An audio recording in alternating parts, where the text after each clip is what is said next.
our infrastructure has gotten a little worn out. In Ohio in particular, we have a lot of roads and a lot of bridges that need help, but also our broadband infrastructure, about a third of the state doesn't have high-speed internet, as you know. And we also have a lot of issues with our water systems in Ohio, including in the Findlay area. The Maumee Watershed Conservancy just got some funding, I saw, and more on the way to try to help with the Blanchard River issue. And then also just our aging infrastructure in terms of water. We got a lot of lead pipes still in Ohio. We're an older state, and the costs are just incredible. And so this will help in that. And then the EPA has come in, as you know, and told a number of our mid-sized cities, particularly, you got to fix your combined sewer overflow, issues like that that are just enormously costly. So that will help.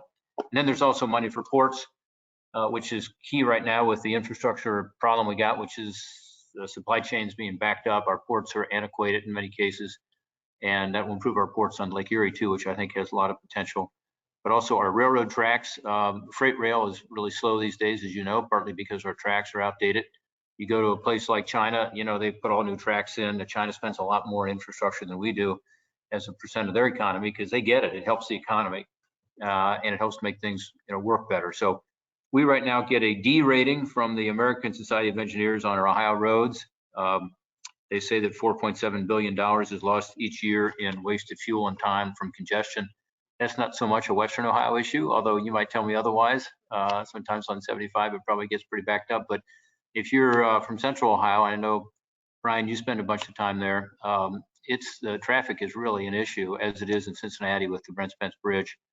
And by the way, Brent Spence is a good example of what can finally get funded. I've been working on that for 25 years, and we've made some progress, but it is a really dangerous bridge, and it's carrying twice the number of trucks and cars that it was designed to carry.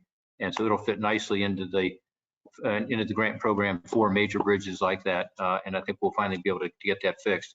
So there's a lot in here that, you know, electric grid and so on. I haven't even mentioned that's helpful in terms of infrastructure, but I think it'll really help the economy long term. It's not short-term spending. This is not stuff that's going to go out the door this year or next year. It's not for shovel-ready projects, as President Obama used to call them. It's more for these big projects, long-term projects, and providing over time a more efficient economy, and therefore